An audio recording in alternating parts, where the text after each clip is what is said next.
Nesse mês de novembro nós falamos sobre milagres bíblicos. Nós pegamos boa parte de milagres que ocorreram na Bíblia para trazer um apontamento profético, um apontamento para os dias de hoje, para as nossas vidas. Então nós falamos no primeiro, fizemos uma introdução do que seria esse mês. Então falamos sobre vários milagres bíblicos. O que são milagres? Vocês lembram? Milagre é uma provisão provisória. Quem lembra disso? Vem de Jiré, né? Que não significa apenas Deus proverá, mas significa Deus provê, sustenta e governa para todo sempre, né? Viemos falar sobre o primeiro, foi milagre no corpo, né?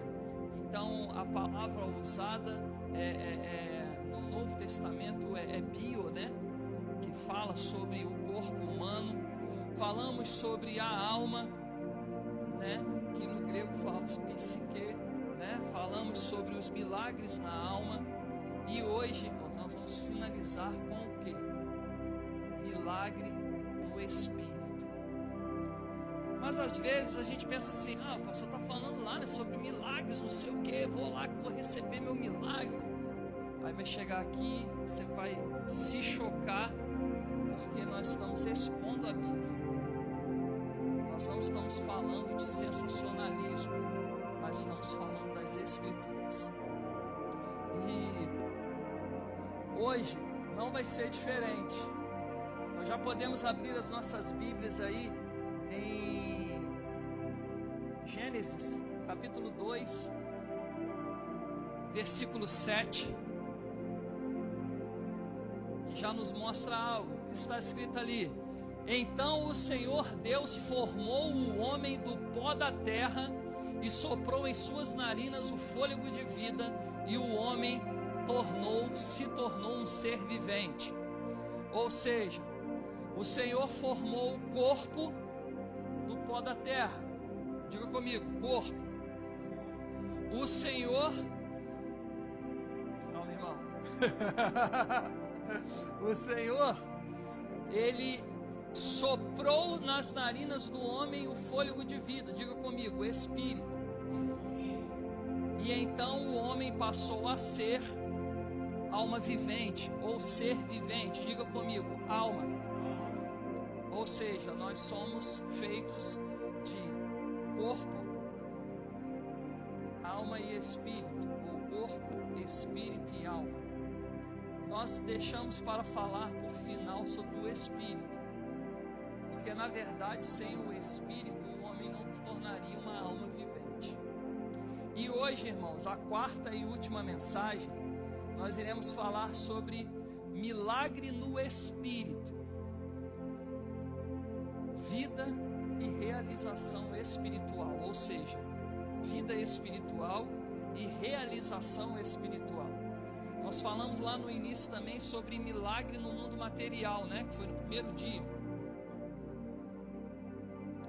E ali nós vimos Deus operando no mundo físico, com as pragas, né? Jesus transformando a água em vinho, enfim, milagres no mundo físico, né? Realizações no mundo físico. E agora nós vamos fechar falando sobre realizações na vida espiritual, um milagre no espírito. Em Gênesis 2:7 vemos que o Senhor dá o espírito de vida para o homem. Logo já podemos compreender que onde há uma ativação espiritual do Senhor, ali onde não há uma ativação espiritual do Senhor, ali não há vida. Todo ser vivente precisa de uma ativação espiritual do Senhor.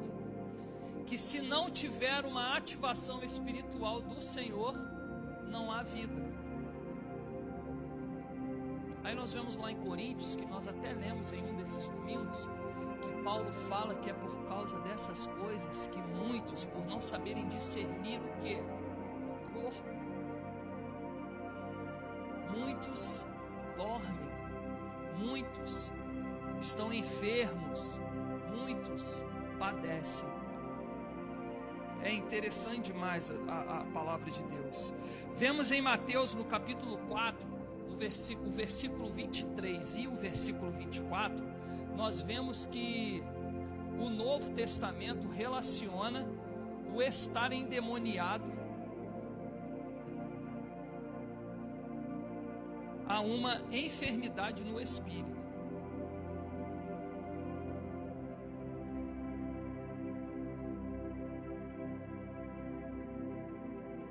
Nós vemos ali, nesse texto, que o estar endemoniado também fala de uma enfermidade no espírito, porque no versículo 24 nos mostra que Jesus ele curava todas as espécies de males, tormentos. 2 pontos. O que isso significa? Quais eram os tipos de enfermidade que ele curava? Quais eram os tipos de milagres que ele operava? Aí, endemoniados fala de espírito, loucos fala de alma, e paralíticos fala de corpo. Então Jesus, ele opera milagres no corpo, na alma e no espírito, além de no mundo físico, na natureza, ok? Vamos aqui seguindo. Em João, capítulo 14, versículo 23, vemos que o desejo do Senhor é habitar espiritualmente no homem e lhe conceder vida. Porque também diz a palavra em 1ª Epístola de João, capítulo 5, versículo 12: pois quem tem o Filho tem a vida, quem não tem o Filho não tem a vida. Está em 1ª Epístola de João, capítulo 5, versículo 12. Logo, irmãos, vemos em Mateus, capítulo 12, de 43 até o 45, vemos que a intenção do maligno é habitar espiritualmente no homem, o destruindo e o levando à morte. Preste atenção nisso. Nós vimos em João que o desejo de Deus é habitar no homem. E agora nós vemos em Mateus que o desejo das trevas é também habitar no homem. É também habitar no homem. O desejo das trevas. Sabe o que acontece? Há uma luta nas regiões espirituais para saber quem será o ativador do corpo e da alma. Quem será o ativador? Não, me perdoe. Quem será o governante do corpo e da alma? Preste atenção nisso. Vocês estão ligados nisso? Da mesma forma que o céu deseja habitar dentro de você, as trevas também. Só que quando nós vemos em Mateus, acontece o seguinte, que quando Satanás encontra a casa limpa, vem ele e ainda traz mais 7. Ele é muito sem educação. Já viu quando você faz uma festa e chega alguém que você não convidou? É Satanás. Irmão. Acontece os penetros, não acontece? Ariane já deu um sorriso ali, porque acontece mesmo. São os Satanás que aparecem. Você tem que foi convidado, rapaz. Eu, hein? Né? Então, assim, Satanás ele entra, irmãos, arrombando a porta. Afinal, preste atenção nisso. O seu papel é matar, roubar e destruir. Sabe por quê? Porque ele é o ladrão. E quando ele habita no homem, ele habita para destruir o homem, para matar o homem. Deus não. Jesus ele fala: eu vim para dar vida, para que tenham vida e vida em abundância. Onde Jesus está, a vida. Onde Jesus está, a paz. Onde Jesus está, as irmãs ficam até mais bonitinhas, né? As irmãs ficam até mais bonitinhas, vão ficando cada vez mais gatas no espírito, né? Mas as trevas, irmãos, só detonam, só destroem.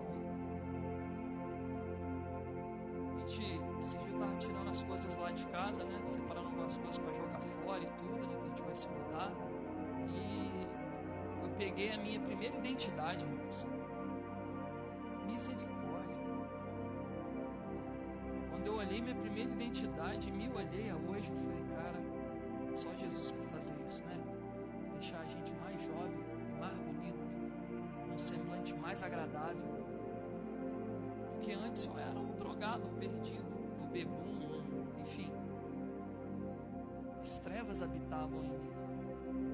Só que quando Jesus entrou, a luz dele acabou com as trevas.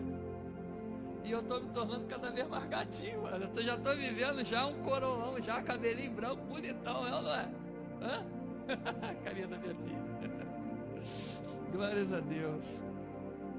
Então, irmãos, isso aqui foi apenas uma introdução para hoje. E partindo dessa introdução, vamos construir os pensamentos e revelações em cima disso nessa noite. Primeira coisa, a ressurreição é um estado de ausência de morte. A ressurreição é um estado de ausência da morte. Não é lindo isso? Morrer nesse mundo é algo mais normal que tem, não é? Mas o Senhor tem vida eterna. O Senhor tem ressurreição. Ele é a ressurreição e a vida. Em toda a Bíblia, vemos Deus conceder espírito de vida aos homens.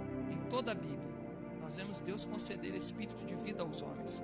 Alguns vemos até mesmo não conhecerem a morte. Deus ativa tanto poder de vida em alguns homens, que nós vemos na Bíblia que esses homens nem a morte experimentaram. Ah, Senhor, eu quero isso, Pai. Por isso que eu te quero todo dia, Senhor. Aleluia. Pois esses homens se relacionam em total comunhão com o Eterno, que acabam por não acessar o poder da morte física e espiritual, porque há duas mortes. Apocalipse fala que no inferno haverá choro e ranger de dente, lá será a segunda morte. Talvez a gente chegue lá essa noite, não no inferno, mas no texto. Tá bom? Porque senão os irmãos vão ficar... E o que acontece? Esses homens, eles se relacionam de tal forma com o Senhor que eles não experimentam a morte física, nem a morte espiritual presente e nem a do porvir. E passam para um estado de eternidade. Irmãos, é muito doido isso, não? Passaram de um estado passageiro, que é aqui na terra, para um estado de eternidade. Imagina, irmã Maria. O Senhor fala assim, ó, não vai morrer não, você vai vir comigo aí inteirinho, do jeito que você está, vamos embora. E esse foi o caso de quem? De Enoque. A história de Enoque, não só de Enoque, mas de Enoque e Elias, mas a história de Enoque está em Gênesis no capítulo 5, do versículo 21 ao 24. Vamos ler? Eu gosto de ler porque é lindo demais isso aí. Gênesis 5, do 21 ao 24. Aos 65 anos, quem tem 65 aqui? Ou está perto? Ninguém? Já passou de 65? Não, tão perto. Então, mas olha só, aos 65 anos, você está achando que você está velho para andar com Deus, cara? Você está achando que você está velho para começar a caminhar com o Senhor? Olha só, aos 65 anos, Enoque gerou a Matusalém. Depois que gerou Matusalém, Enoque andou com Deus 300 anos e gerou outros filhos e filhas. Cara, 65 anos dele foi como se fosse 6, cara. Nunca é tarde para começar uma caminhada com o Senhor. Pegou isso, Sirlene? Pegou isso, irmã Maria? Nunca é tarde para se iniciar uma caminhada com o Senhor. O Senhor está nos chamando para passear. Vamos caminhar comigo. Comece a caminhar comigo de hoje em diante. Deixa eu te mostrar as coisas lindas que eu tenho para você. Vão ter momentos difíceis? Vão. Mas Ele vai continuar contigo ali, olha. Vamos continuar caminhando. Vamos lá, Enoque. Vamos continuar andando. Aí 300 anos depois, Enoque viveu 365 anos, irmãos. 365 anos. Enoque andou com Deus e já não foi encontrado, pois Deus o havia arrebatado. Em outras traduções diz: Deus o tomou para si. O corpo de Enoque nunca foi encontrado.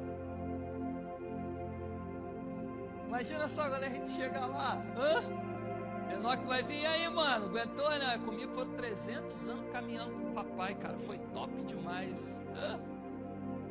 Enoque, vivo, carne e osso, foi levado pelo Senhor.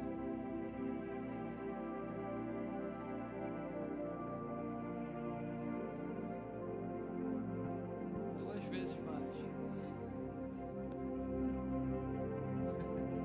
mais 50 anos, 2 séculos e meio a mais. Vamos lá. Em Hebreus 11, 5, nos mostra como foi que Enoque andou com Deus. Olha lá.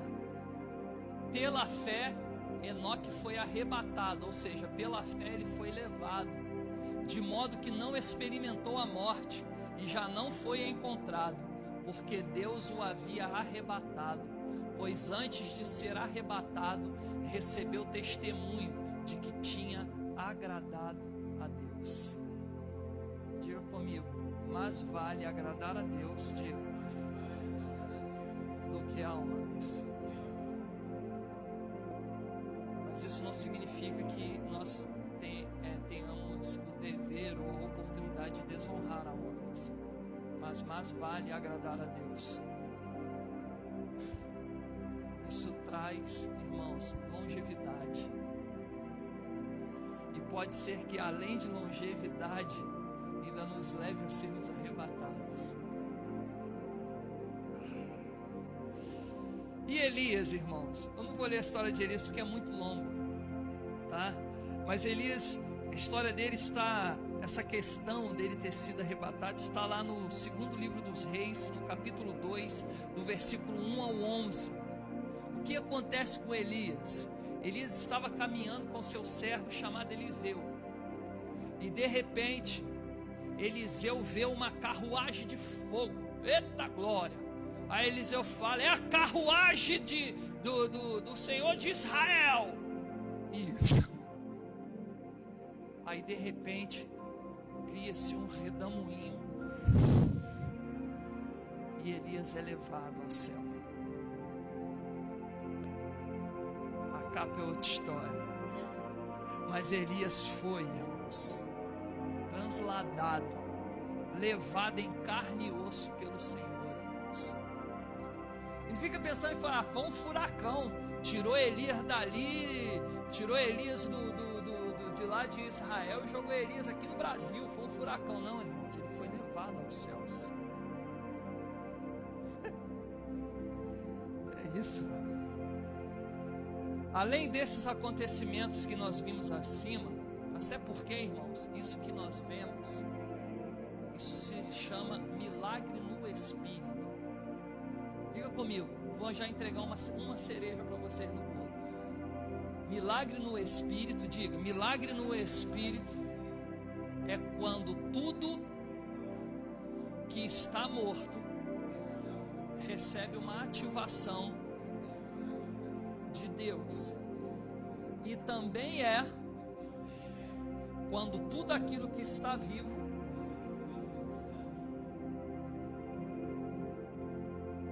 recebe graça de Deus. Você está entendendo? Isso é milagre no Espírito. Você sabia que quando Jesus te encontra e você se rende a Ele, acontece um milagre no Espírito? É isso mesmo. Até outra fala assim: é isso mesmo. Lá na rua fala: é isso mesmo. Porque nós vimos no início, na introdução dessa palavra de hoje, que o desejo do céu é habitar aonde? E o desejo das trevas é habitar aonde?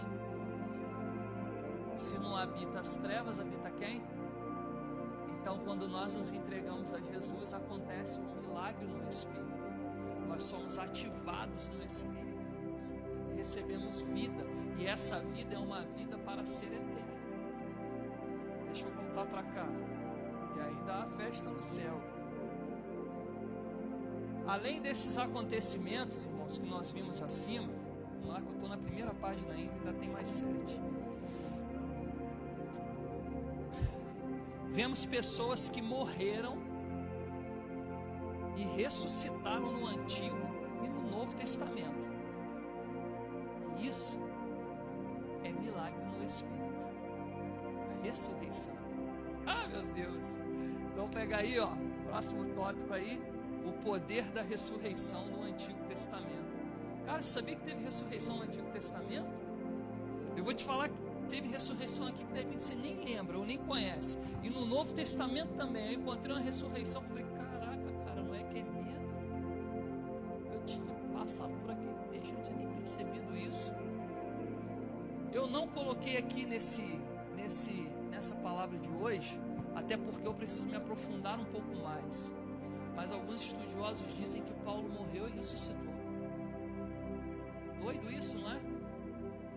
Está em Atos, capítulo 19. Mas não bota não, meu filho, senão eu confundi a cabeça do povo. Então eu tenho que buscar agora o que? A raiz no grego daquele acontecimento para trazer para a gente. Mas eu encontrei um texto que eu falei, cara, será que ele morreu? Porque ele foi levado para fora como morto. E de repente acordou. Ele foi tão apedrejado que ele acordou. Depois, ele foi tão apedrejado que foi levado para fora como morto. Algumas traduções dizem como morto, outras traduções dizem por estar morto, outras traduções dizem como se estivesse. Aí lascou, eu tenho que ir lá na origem agora para ver, entendeu? Mas pode ser que o Espírito Santo, porque o Espírito Santo faz isso,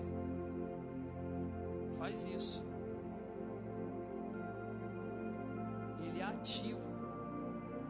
Se ele precisa de você, ele é ativo, ele te ressuscita. E o Senhor tem prazer em fazer isso, para ativar a fé da igreja, para ativar a fé da pessoa e para ativar a fé do não crente. Olha só, vamos lá aqui. O poder da ressurreição no Antigo Testamento. Primeiro que nós vemos é a ressurreição do filho da viúva de Sarepta. Isso está no primeiro livro dos Reis, no capítulo 17, do versículo 17 até o 24. O que acontece? Lembra que Elias estava escondido na caverna com o maior medo de Jezabel pegar ele? Lembram disso? Ele ouviu o Senhor o tirou de lá, o levou para a margem do rio Querite. Ali na margem do rio Querite, o Senhor o alimentava através de corvo, urubu, para quem na linguagem popular. E dali o Senhor falou com ele: agora você vai, levanta-te e vai para Sarepta, porque lá eu já dei ordem a uma viúva que te dê de comer. E ele sai e vai para Sarepta. E quando chega lá, ele encontra uma viúva. Diga comigo, viúva. Era sinônimo de pobreza. E além dela ser viúva, ela ainda tinha um filho. Aí quando chega lá, Elias fala com ela assim: ei, me dê de comer. Ela: Senhor, eu não tenho nada, a não ser um pouco de farinha, um pouco de azeite para fazer um pão cozido, sei lá, depende da tradução, para mim e para o meu filho, para que comamos e morramos. E ele fala assim: vai primeiro e faz-o para mim. E ela faz para ele primeiramente. E então o Senhor multiplica a farinha e multiplica o óleo. Só que depois disso acontece algo. O filho dessa mulher morre.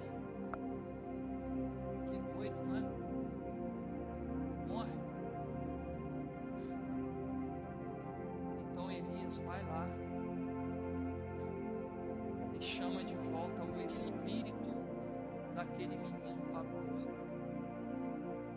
Milagre no espírito acontecendo no Antigo Testamento. Ressurreição, o poder da ressurreição, nós podemos classificar como um milagre no Espírito. Tanto no Espírito de Deus, quanto no Espírito do homem. Vemos a história da viúva de Sarepta e seu filho, que morre após eles sustentarem Elias. Nesse contexto, vemos o futuro profético de eternidade de Elias ser abalado por uma morte. Elias foi arrebatado, não é isso? Ele experimentou e está desfrutando da eternidade com o Pai.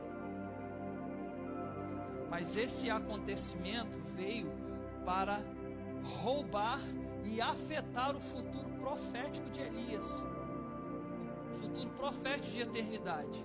Diga comigo assim: muitas vezes os acontecimentos virão para roubar o meu futuro profético.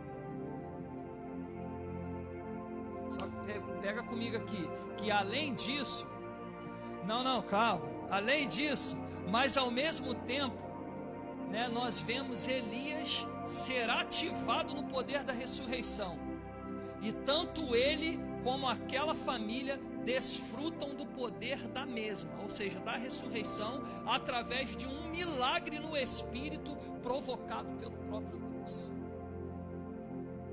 Agora diga comigo: todas as vezes que as circunstâncias vierem roubar a minha fé, roubar o meu futuro profético, eu tenho um Deus que me ativa no poder da ressurreição, para que eu desfrute desse poder e outros também. Aleluia, glória a Deus. Segundo, a ressurreição do filho também de uma outra mulher, só que agora é em Sunem. É chamado como uma mulher sunamita, né? Isso está em 2º livro dos Reis, no capítulo 4, do 8 até o 37. Irmão, não é fácil não, tá? É pela misericórdia de Deus que o Senhor tem dado tanta revelação. Não é por mim, não é porque eu sou bom, não é porque eu estudo pra caramba, não é nada disso. É pela misericórdia do Senhor. Entendeu, pastor André? É pela misericórdia do Senhor que eu tenho palavra todo domingo. É pela misericórdia do Senhor. Não é por mim. É correr para Ele todos os dias e Ele vai revelar a você o coração dele. Corra para o Senhor para que Ele te revele o coração dele. E correr para o Senhor de que forma? Oração, jejum e leitura da palavra. Não tem outra forma. Oração, jejum, leitura da palavra. São as 3 maneiras e ferramentas que temos para potencializar a nossa comunhão com Deus. Vamos lá. Pegou aí? 2º livro dos Reis, capítulo 4, do 8 até o 37. Também não vou ler porque é muita coisa. Os irmãos aí não querem um culto de 6 horas hoje, embora eu queira, mas os irmãos não querem. Porque esse é o culto bíblico, tá, irmãos? Está lá no livro de Êxodo. O culto era 6 horas de culto, só de leitura da palavra, né? Sem contar o mover e tal. Vamos lá. Vemos, que o poder da ressurreição novamente se manifesta, gerando um milagre no Espírito através da vida de Eliseu, ressuscitando o filho da mulher em Sunem. Sabe o que aconteceu? Eu vou contar para vocês rapidinho. Eliseu ia direto em Sunem. Tipo assim, pastor Guilherme, foi 2 vezes na Argentina, daqui a pouco faz mais, daqui a pouco constrói lá um quartinho. Aí a mulher, que era uma mulher de um homem rico, fala assim: vamos construir aqui um quartinho para o profeta, mas quando ele vier, ele fica. Aí construíram um quartinho, colocaram lá uma mesa, uma lâmpada e uma taça e uma cama. E o profeta ia para lá meditar, beber água à luz de lamparina e uma caminha para descansar, dormir. Aí o profeta pensou assim: Senhor, me mostra o que eu posso fazer por eles. E foi revelado ao espírito de Eliseu que aquela família não tinha filhos. Então ele profetiza ao filho, e o filho nasce. Só que passa um tempo, aquele menino morre. E quando ele morre, esse aí não ressuscita mais não. Quando ele morre,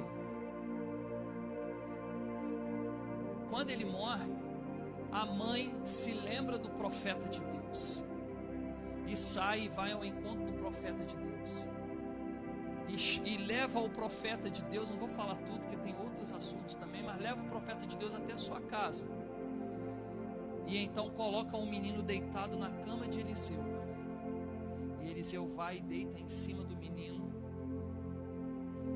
sai, anda, deita em cima do menino de novo e chama o espírito de vida sobre a vida do garoto de novo. O garoto volta a viver e ele entrega o menino vivo para sua mãe novamente. O poder da ressurreição que Elias experimentou, e isso foi transferido para Eliseu, e assim vem sendo, irmãos. E nós recebemos a maior transferência do poder da ressurreição. Ai meu Deus, já estou quase chegando no final, vou parar aqui, vocês me lembram disso depois. Vamos lá. E o terceiro no Antigo Testamento, essa aqui é top demais, irmãos. Mas preste atenção no que eu vou te dizer, tá? Não consulte a mortos. Se a Bíblia nos orienta a não consultar a mortos, é porque é possível consultá-los. Mas não consulte, porque a Bíblia diz para não consultarmos, ok? Preste atenção nisso. A terceira poder da ressurreição que acontece, a ressurreição através dos ossos de Eliseu. Uau! Jesus eterno, faz isso comigo, Pai. Pode usar meu corpo para a tua glória, até quando eu não tiver, mas quando a minha alma não tiver mais aqui habitando nele, Senhor. Pode usar. Segundo livro dos Reis, capítulo 13, versículo 20 e 21. Esse é pequenininho, dá para a gente ler, né?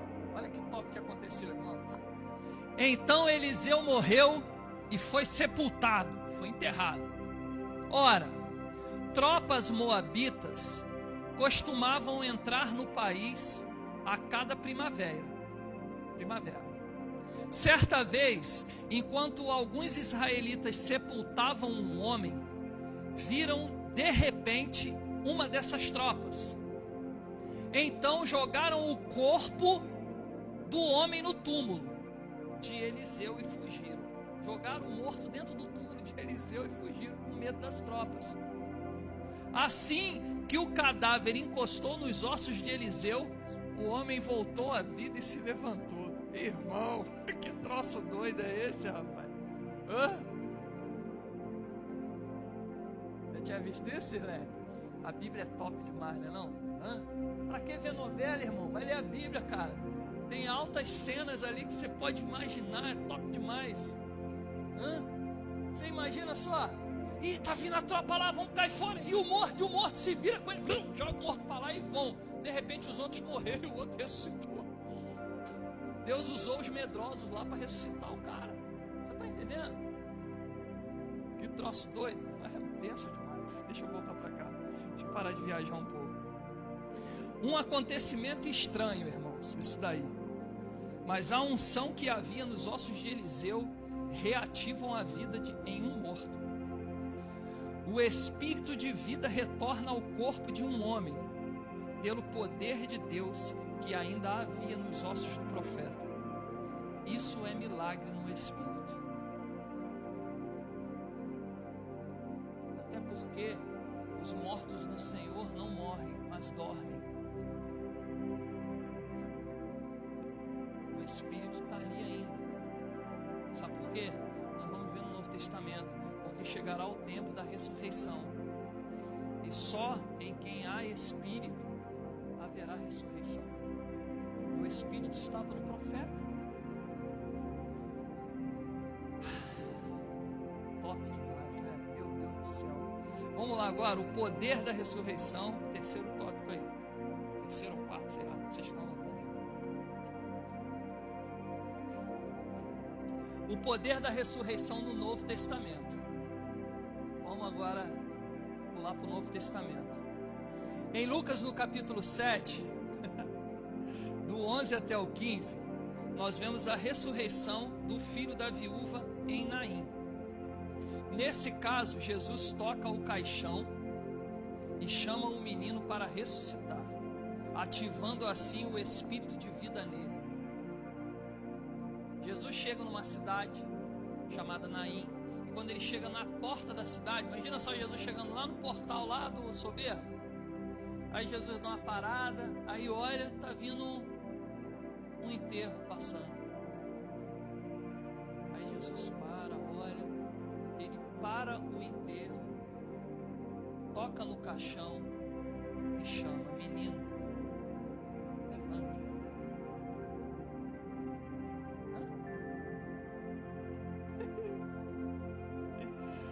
Segundo, o Novo Testamento está em Lucas, no capítulo 8, versículo 41 e 42. Aí há uma pausa, porque acontece um outro milagre, e depois retorna no versículo 49 até o 55, que é a ressurreição da filha de Jairo.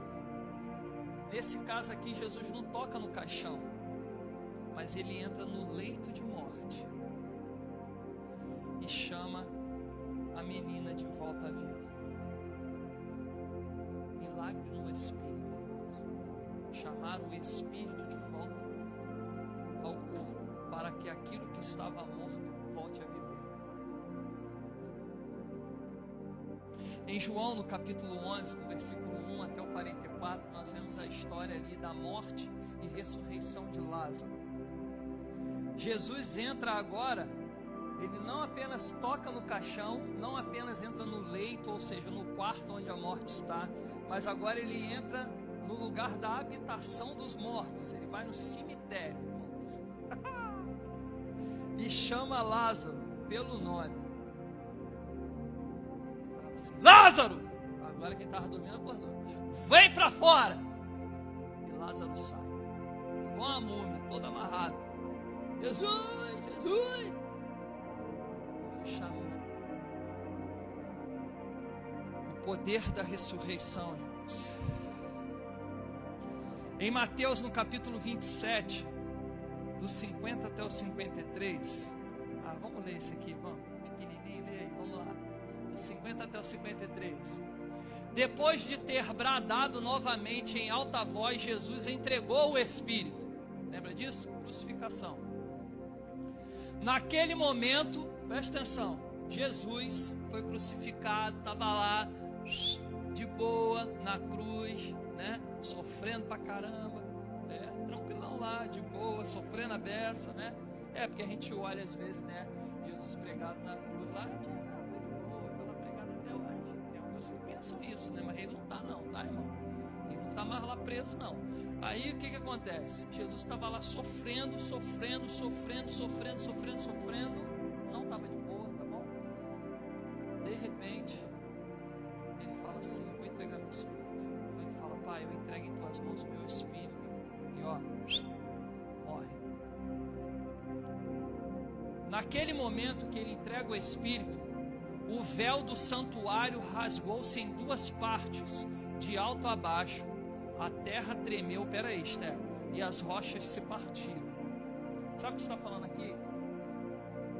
Antes da morte de Jesus, os homens só tinham acesso do átrio ao santo lugar. Mas atrás do santo lugar, só quem podia entrar era o sumo sacerdote. E Jesus fez esse papel. Quando ele morre, ele entra no santo dos santos como um sumo sacerdote e rasga o véu de cima a baixo. Quando nós tivermos um estudo bíblico, vocês me lembrem de falar sobre o sumo sacerdócio e o propiciatório, ok? Que aí já é uma outra história. Ele entra lá, rasga o véu, pronto. Agora, o acesso agora, através de mim, está livre. Através de mim está livre. Você pode chegar até o Pai através de mim agora. Beleza, outro versículo. Só que quando acontece isso, que Jesus entrega o seu Espírito, o véu do templo se rasga, acontece algo mais. Olha lá. Os sepulcros se abrem e os corpos de muitos santos que tinham morrido foram ressuscitados. Cara, o poder da ressurreição em Jesus era tão forte, que um cemitério praticamente inteiro ressuscitou. E esse poder é o que nos foi transferido, irmãos. Está em Atos. Deixa eu ler aqui o que eu anotei. Vemos nesse texto que quando Jesus entrega o seu Espírito ao Pai, os sepulcros se abrem e os mortos ressuscitam. Isso tem um apontamento. Sabe qual apontamento é? Jesus entregou o seu Espírito para vivificar a todos que nele creem. Ou seja, o seu Espírito nos foi dado para nos dar a eternidade, porque ele venceu a morte. O apontamento de quando os sepulcros se abrem é o apontamento de que Jesus entregou o seu Espírito para trazer vida a todos aqueles que dormirem no Senhor. Lembra de Eliseu?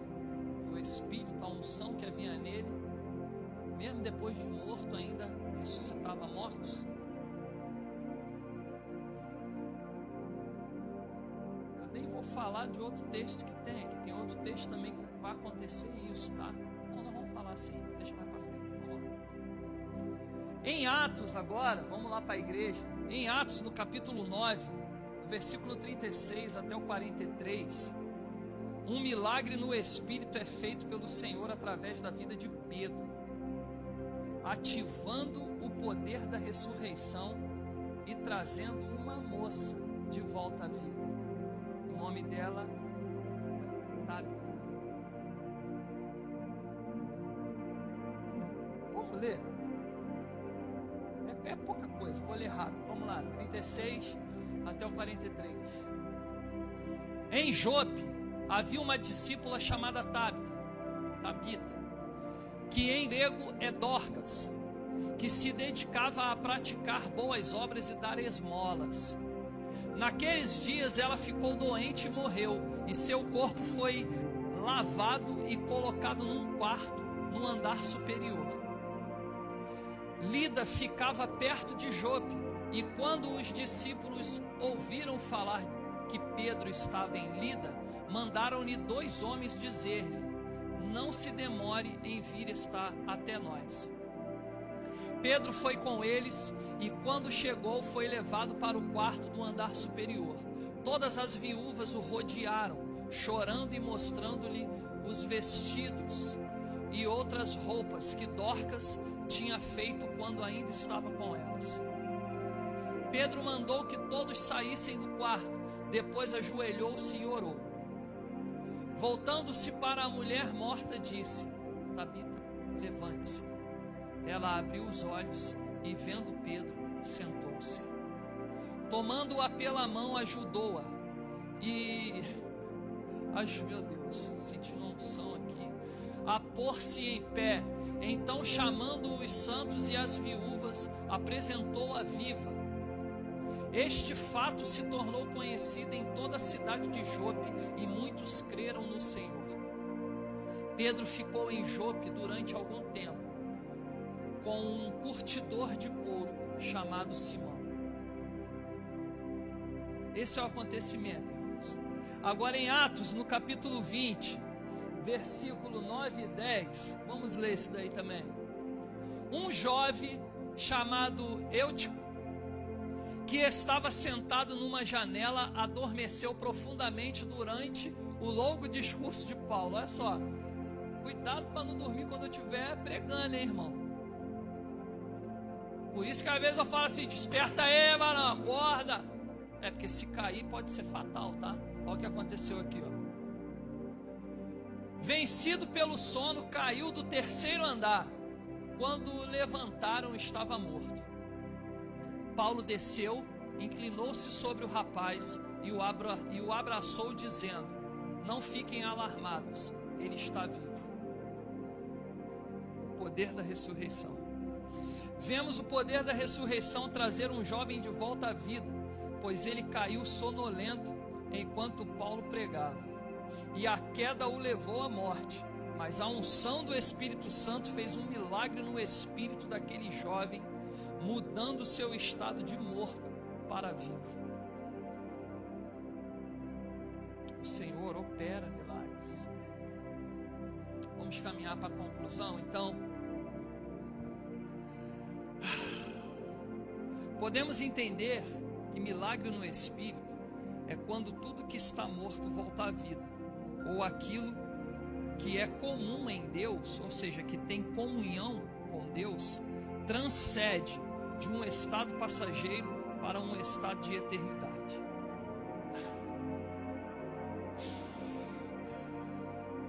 O desejo do coração de Deus é que todos tenham vida eterna. Primeira carta a Timóteo, capítulo 2, versículo 4. E também que tudo o que fizermos nele e através dele dure para sempre. Eclesiastes 3, versículo 14. Logo, irmãos, se os seus sonhos, os seus projetos estão mortos hoje, Deus também deseja ressuscitá-los. E mais do que isso, Deus quer que o seu legado e a sua história dure para sempre, para que outros tenham fé nele. Há um tempo atrás, preguei sobre legado. E a forma que eu mais quero ser lembrado, irmãos, é como alguém que amou o Senhor com todas as suas forças e deu um testemunho de santidade na terra. De que servir a Deus vale a pena, de que crer no Senhor vale a pena. Hoje, irmãos, nós temos a palavra, nós temos a Bíblia, porque alguns homens pagaram um preço com a sua própria vida para que essa palavra estivesse em nós. Hoje nós temos aí, a religião evangélica, protestante, graças a homens que resolveram pagar um preço com as suas vidas para que houvesse essa separação. Hoje, se nós temos aí um movimento pentecostal, se nós acreditamos nos dons espirituais através do Espírito Santo, se nós cremos nas profecias, se nós temos as profecias, temos o dom de curar, temos o dom de cânticos espirituais, isso é graças a homens que no início do século XX, final do século XIX, início do século XX, pagaram um preço com as suas próprias vidas para manter a chama do avivamento acesa em seus corações. Tudo aquilo que nós fizermos no Senhor e para o Senhor, o desejo dele é que dure para sempre. Cara, nós falamos aqui de ressurreições que aconteceram aproximadamente 900 anos antes do nascimento de João Batista. Quando nós falamos de Elias, Eliseu, quando nós falamos lá desses, do filho da viúva de Sarepta, de Sunem, lembra? Foram acontecimentos de 900 anos antes de João Batista, cara. E nós estamos falando dele hoje. Você tem noção do que é isso? Quase 3.000 anos depois, irmãos. Tudo aquilo que é feito no Senhor, pelo Senhor, é para durar para sempre. Então os sonhos, os projetos que você tem no Senhor é para durar para sempre. Não é só para esse tempo da sua vida terrena e passageira, mas é para durar até que Ele venha, para que outros venham e digam: olha, Valesca teve fé e viveu isso. A Vilma teve fé e a sua casa, a sua família desfrutou do poder do Senhor, do poder da ressurreição. E o irmão Josiel teve fé, creu no Senhor, fez a obra do Senhor com todas as suas forças e nos deixou um legado. Vocês estão entendendo isso, irmãos? Para que isso seja contado às gerações. Eu acredito, irmãos, que a minha história será contada para pelo menos umas 4 gerações. Pelo menos através das minhas filhas. Porque elas têm a geração da idade delas, tem a geração que elas já tocam, que são mais ou menos aí entre a idade de Emily e a idade até de Julie mesmo, de Natalie. Aí tem a outra geração que vai da idade de Natalie até mais ou menos a minha idade. Aí tem a outra geração que já vai da minha idade até a idade dos meus sogros, e assim vai. Aí vocês imaginam, elas vão passar a história do que os pais passaram, do que os pais venceram, em quem os pais creram. Vou falar para os seus filhos. vão falar para os seus netos. E eu creio que assim como eu, minhas filhas também verão os netos dos seus filhos, contando as obras, as maravilhas do Senhor, o que o Senhor fez por nós, porque foi feito nele, foi feito por ele, e isso é um legado de eternidade. Último tópico já, no final da conclusão: o poder da ressurreição na eternidade. Por que eu coloquei na eternidade? Porque nós não sabemos quando será, mas nós iremos descansar na eternidade.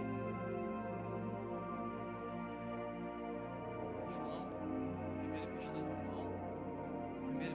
João, é esse mesmo.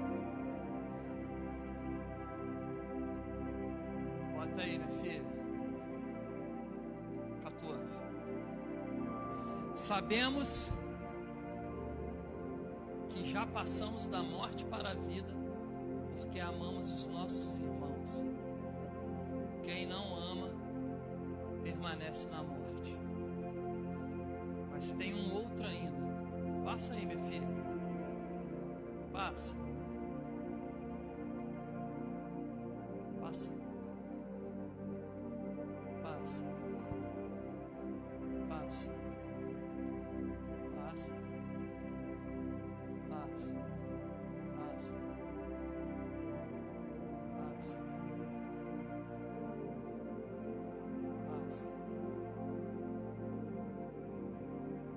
Passa. Enfim, deixa. Tem um outro texto que eu não botei que diz que aquele que ouve as minhas palavras e crê naquele que me enviou, João 5,24, esse passou da morte para a vida, ou seja, ele passa, ele transcende de um estado passageiro para um estado de eternidade. Esse é o poder da ressurreição, que nós iremos desfrutar um dia, se nós ouvirmos as palavras de Jesus e crermos naquele que enviou a ele.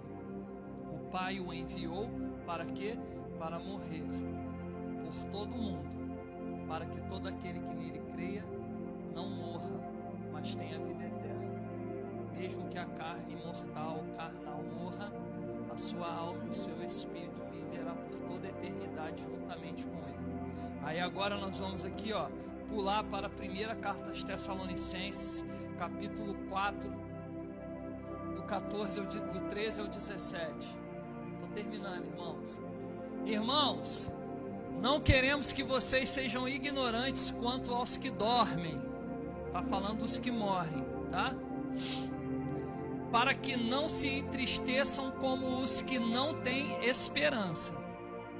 Se cremos que Jesus morreu e ressurgiu, cremos também que Deus trará mediante Jesus e com ele aqueles que nele dormiram. Dizemos a vocês a palavra do Senhor, que nós, os que estivermos vivos, os que ficarmos até a vinda do Senhor, certamente não precederemos os que dormem, ou seja, não morreremos. Pois, dada a ordem, com a voz do arcanjo e o ressoar da trombeta de Deus, o próprio Senhor descerá dos céus, e os mortos em Cristo ressuscitarão primeiro. Depois nós, os que estivermos vivos, seremos arrebatados, ou seja, tomados para Ele, com Ele nas nuvens, para o encontro com o Senhor nos ares, e assim estaremos com o Senhor para sempre. Uau! Meu Deus do céu! Ai, Jesus! João, capítulo 5.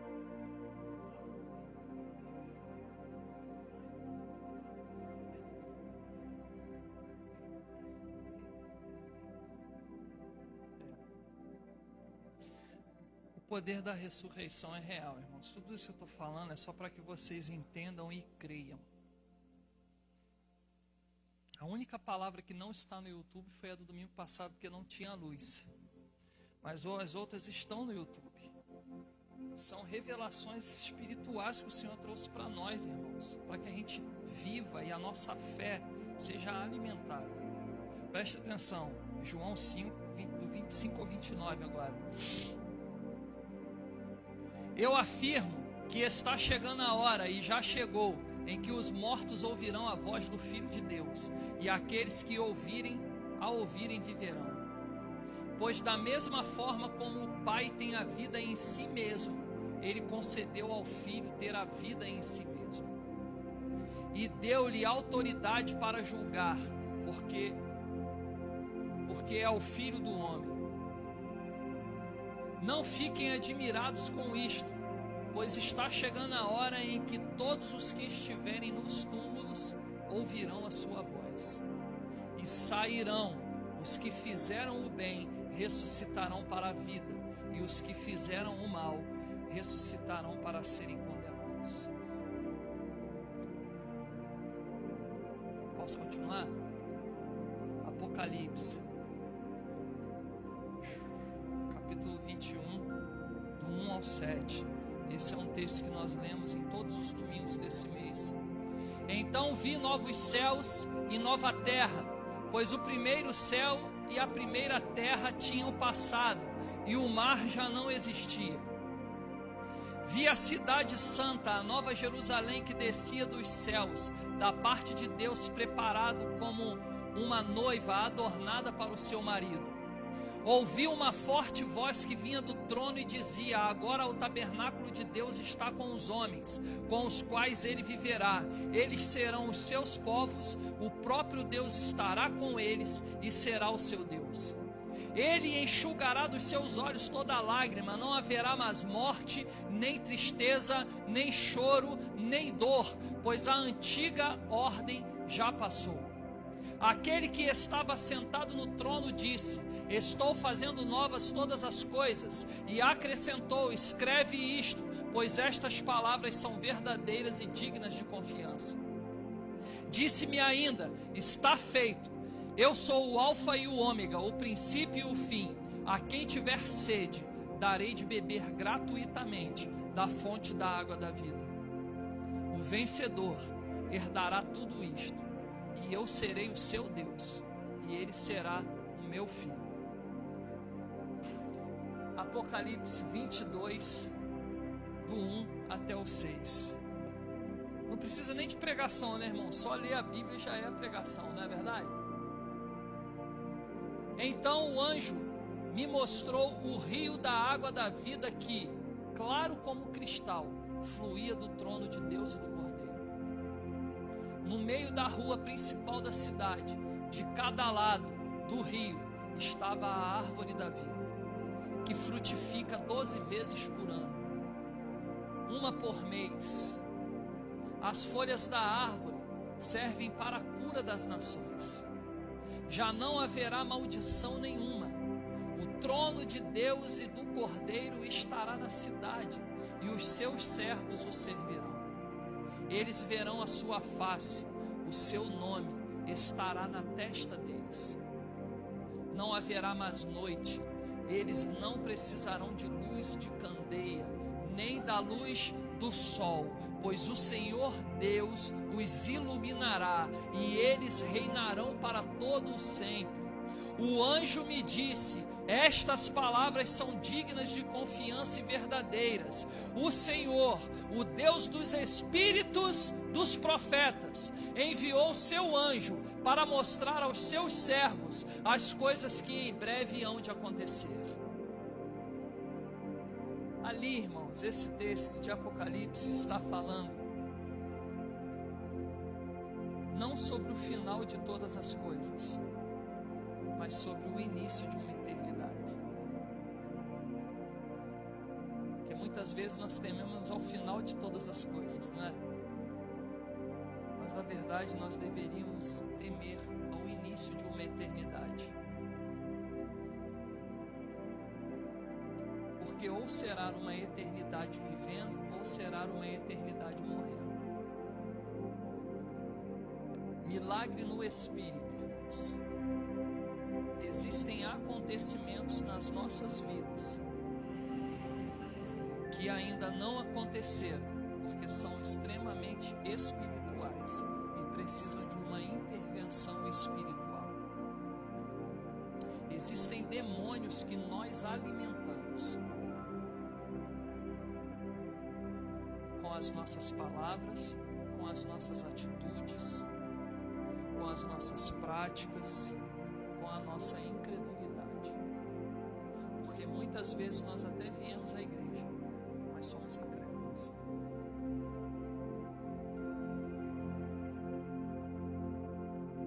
O Senhor é real, irmãos. Ele não precisa existir, porque Ele é. Não busque evidências da existência de Deus. Ele diz assim: provai e vede, eu sou bom. Prove do Senhor, deguste do Senhor. Procure ter uma vida de relacionamento, de comunhão com Ele. Você verá que tudo será diferente. Mesmo que tudo tente te provar o contrário, você estará confiante no Senhor. A nossa esperança, irmãos, é de vivermos um milagre no Espírito, de uma ressurreição, de um poder, de uma ressurreição, para nos levar para um estado de eternidade juntamente com Ele. Sabe o arrepio que a gente sente aqui na igreja às vezes, quando o Espírito Santo vem, toca, às vezes o choro, né? Às vezes a tremedeira, às vezes aqueles moveres, né, loucos que a gente não consegue explicar. Isso são apenas gotas.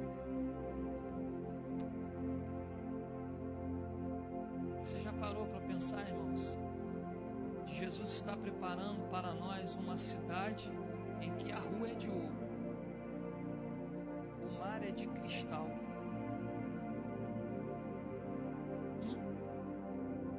e há um rio saindo do trono de Deus e do Cordeiro, e esse rio, ele rega toda essa cidade, e nas margens desse rio, dos dois lados, está a árvore da vida,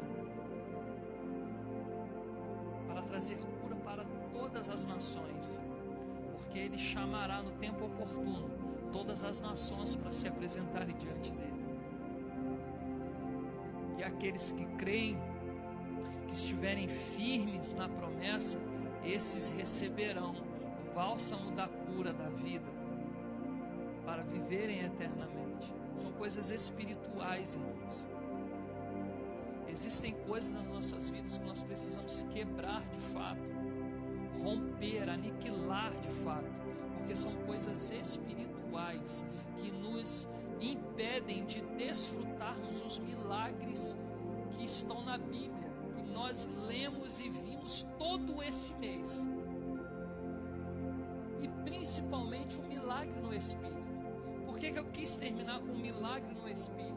Porque sem o Espírito não tem vida, sem o Espírito o corpo não se movimenta, e muito menos o homem se torna alma vivente, muito menos o homem se torna ser vivente. E nós precisamos buscar essa ativação do Espírito, vivermos um milagre no Espírito. Pode ser que nós estejamos aqui, mas estamos mortos. Vocês estão entendendo isso, irmãos? Às vezes assim, tem cultos que para mim parece um funeral do que um culto, cara. Sabe por quê, irmãos? Porque falta em nós uma ativação do Espírito.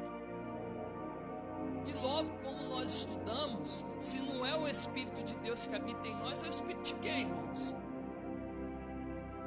Às vezes nós viemos à igreja porque já se tornou uma rotina, e não porque desejamos tocar o Santo, não porque desejamos estar com Ele de fato, mas às vezes porque é uma rotina. E Deus quer quebrar a rotina. Sabe o que significa? Eu não sou um Deus de apenas um culto. Eu não sou um Deus que me limito a 4 paredes da igreja de quando você vai lá para me cultuar, mas eu sou um Deus de todos os dias na sua vida. E tem muitos sonhos, muitos projetos que estão mortos em nós, porque falta o Espírito para ativar isso. Famílias destruídas, filhos desobedientes aos pais. Falta o Espírito para ativar, irmão. Falta o Espírito para ativar, irmãos. Algumas realizações que a gente não alcança porque falta o Espírito para ativar. E sendo nós, assim, nós aqui pastores, cara, não dá para ser pastor morto. Seja morta a nossa carne, mas o nosso espírito tem que ser vivo, aceso, cara, queimando pelo Senhor. Eu sinceramente, eu parei de ter misericórdia de quem não quer viver os planos de Deus, cara. Parei, falo isso abertamente aqui. Não vou ficar orando mais para Deus abençoar quem precisa de uma maldição para acordar, cara. Eu estou falando isso é forte, mas é isso mesmo, irmãos. Porque às vezes eu entro no lugar do Senhor e impeço o processo que Deus quer ter naquela vida. Porque eu vejo que o caminho é um caminho bom, mas não sou eu que tenho que decidir, é a pessoa e Deus. Então eu falei, Senhor, eu vou parar de ter misericórdia, eu vou deixar o Senhor fazer. Irmãos, como Davi disse, horrível coisa é cair na mão do Deus vivo. Não dá para sermos pastores, ministros, músicos, intercessores, obreiros mortos no Espírito. Nós precisamos estar acesos, cara, e romper com tudo aquilo que desagrada ao Senhor, que desonra o nome dEle e que afasta de nós o poder da ressurreição.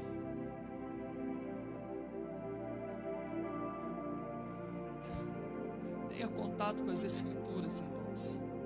Tenha contato com o Senhor. E finalizando aqui, já abrindo para o que virá mês que vem. Chegou um tempo em que o Senhor está em busca de homens e mulheres com quem Ele possa compartilhar o seu coração. Só que isso, irmãos, não acontecerá num estalar de dedos. Não acontecerá no nosso descanso. Nós vamos precisar pagar o preço que o Senhor deseja.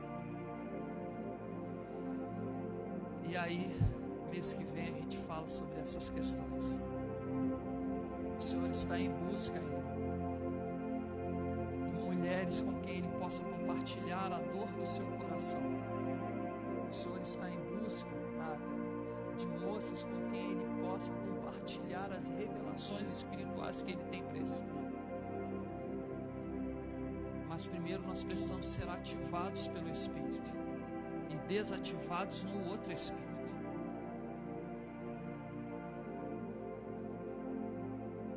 Não dá para ficar disperso mais, irmão.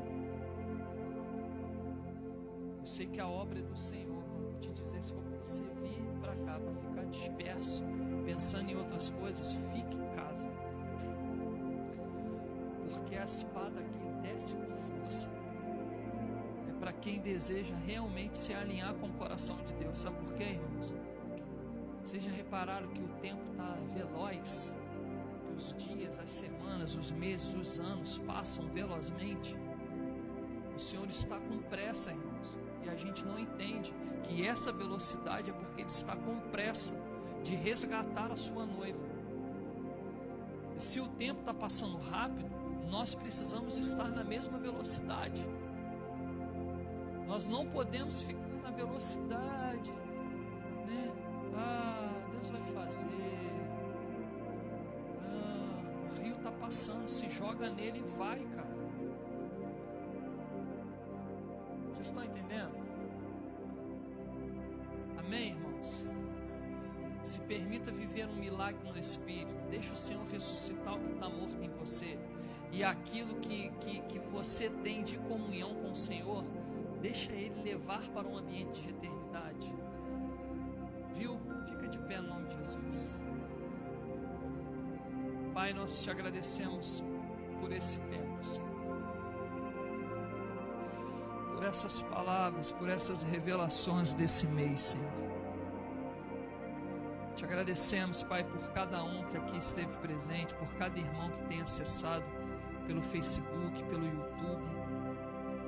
Nós sabemos, Senhor, que essas revelações não são apenas para a nossa igreja, mas é para a terra, Senhor.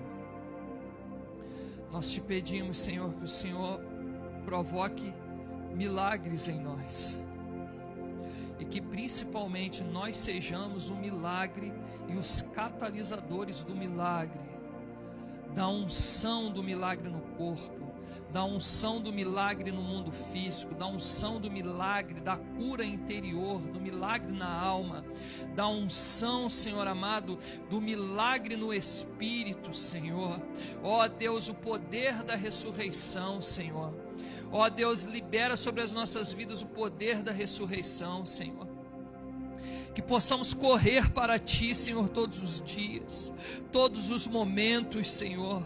Ó Deus, como vimos aqui, Senhor, Enoque, com seus 65 anos começou a caminhar com Deus e caminhou por 300 anos. Ó Senhor, que a nossa desculpa não seja a idade, não seja o cansaço, como nós vimos também, Senhor amado.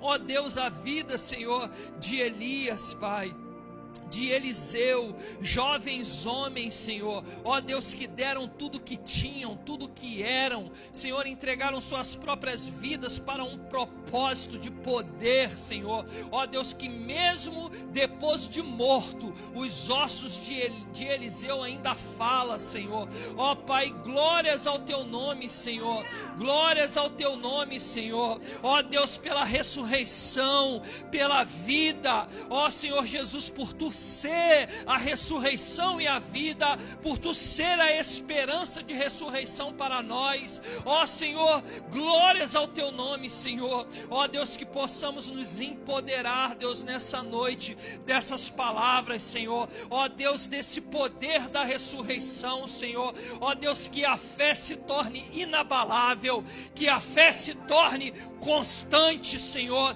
Que a fé, Senhor, pegue ritmo, Senhor, com velocidade, Deus, na velocidade do Espírito, na velocidade de um raio, na velocidade do Senhor, como um raio que se mostra do Ocidente ao Oriente. Que assim seja, Senhor, a nossa fé, Senhor. Ó Deus, firmada em Ti, Senhor, veloz em Ti, Senhor. Ó Deus, olhando o Teu coração e vendo a Tua pressa, Deus.